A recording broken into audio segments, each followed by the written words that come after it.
Hey everyone, thanks for stopping by the Standards Weekly Check-In. I'm Colin, behind the camera. Heavy Metal Dylan is in the building. What's up? Today we're going to be flipping through some new arrivals, some recently priced records, getting into some staff picks, and addressing some burning YouTube questions at the end of the video. As always, you see anything you like, give the shop a ring.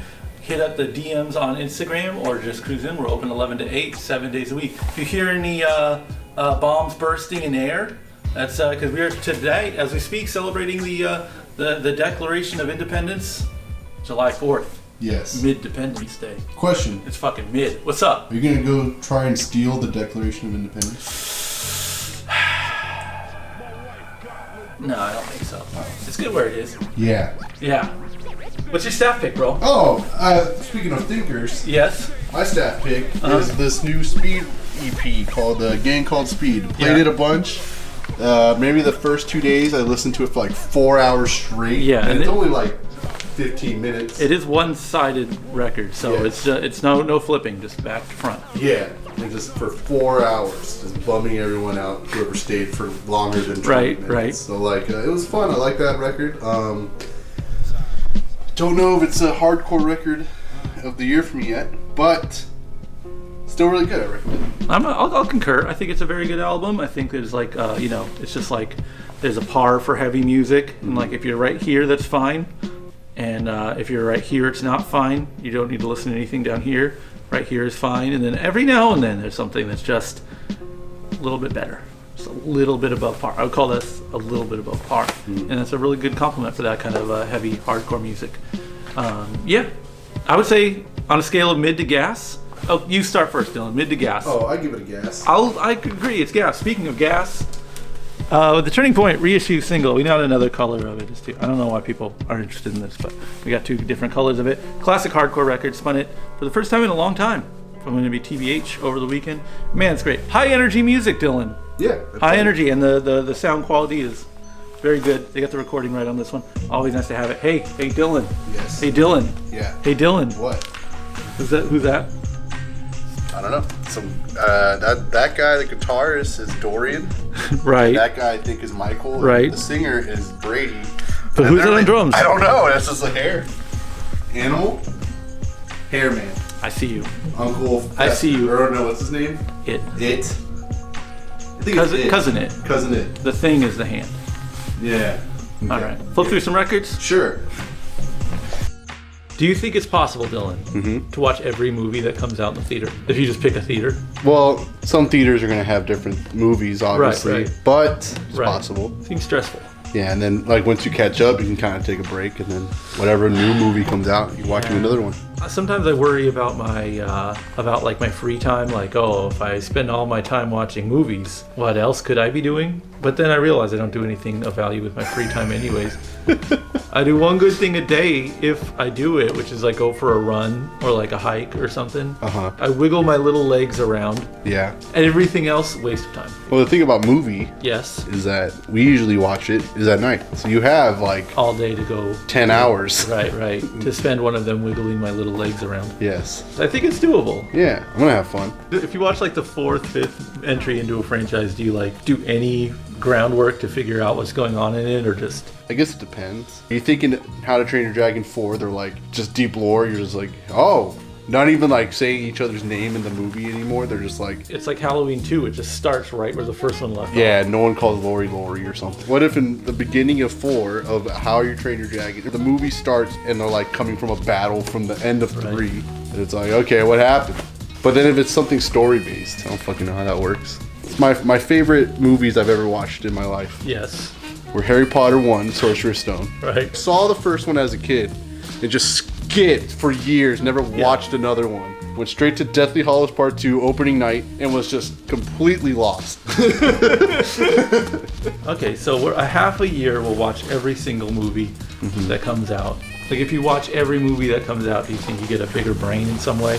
Or do you think it just rots from watching garbage? I don't think it rots, nor do I think you get a bigger brain. I think it just tells you a good story, and then if you remember it or not, it's up to you. a lot of hours if you think about it that you're not using your phone at the very least. But that's the thing. Like, if we're watching a bad movie, I'm gonna bust out my phone if there's no one in the theater. Like, God, I can't wait to watch every movie that comes out for the rest of the year. Dude, I know. I gotta look at a calendar. It's gonna suck. YouTube questions. This is the part of the video where we answer the questions left in last week's YouTube comment section. Leading off, Buenas Huergas is hitting us for our darkest album picks. What records we think are the bleakest. He brings up a Corrupted El Mundo Frio, which I appreciate. I don't think we talk about Corrupted a lot on this big event. You know what I'm saying? Yeah. But I like that band. I've always held him in high regard. And he gives props to the body too. I've said it forever. I think Lou Reed's Berlin was like the darkest, most miserable album of all time, and I don't think there's a close second. I think it's just that's it. Sonically, lyrically, that is a miserable, horrible record. To the point where I can't really think of anything else. Dylan, what do you give them? You're too sunshiny. You're too chipper. Yeah, I don't listen to a lot of dark albums. Like, I like war metal and dark. Like, that's about it. It's like the darkest. Maybe like Oasis or something. But like, I really can't tell you. Like, did you just look in the room and you saw an Oasis record? And no.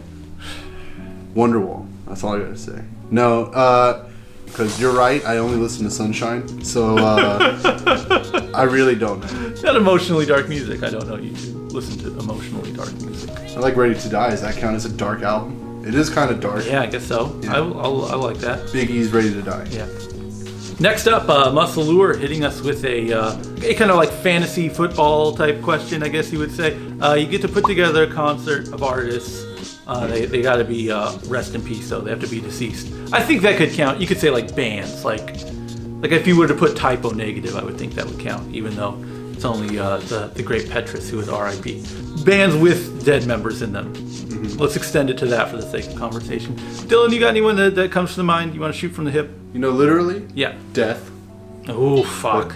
You can do an event. You can do multiple bands if you want. I know. See, that's what makes it hard. Typo is a really good one. Carnivore would be also cool too, because that'd be the same thing. Right. That could be the Typo Carnivore retrospective. Yeah. Right. But I've never saw Motorhead, so I'd really like to see Motorhead, obviously. Yeah. Funny you should say Motorhead. Yes. Because that's a big reason why I did not see Motorhead that often is because I often found them either they would be headlining and they would have a bunch of really bad bands opening, or they would be like 4th or 5th on a list of like super bands playing in an amphitheater, and then they would have a really short set, so they wouldn't get to play a lot of music. And that's why, Dylan, I'm only picking one artist. Yeah. Because I don't want a whole crowded show. You know what I'm saying? Yes. I want to let the people that I go in to see have room to breathe. And I think there are 3 groups, Dylan. You ready for this? Yeah. There are 3 groups that I would say greatest embody the improvisational nature of rock music. I think you want the experience. You know what I'm saying? You want like something that you can't get just from listening to it. And either of these 3, they all count. You ready? Mm-hmm. The Grateful Dead. Yeah. Led Zeppelin. Okay. The Velvet Underground. Damn. All heavily improv based. Kind of the people involved in making those records in that music could be the only ones playing. Of all those, I guess I'd have to say the Velvet Underground. I'm supposed to say the John Cale era, though really the Doug Yule era, at least in terms of live recordings I've heard, those go really far out.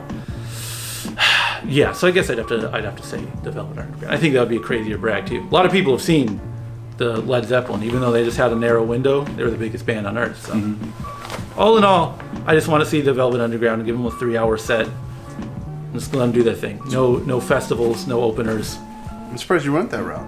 What would you think? What route would you think I would go? The Beatles. Thanks for watching, everyone. If you have any questions you would like to see answered, please leave them in the YouTube comments section down below. We'll get to them next week. Peace.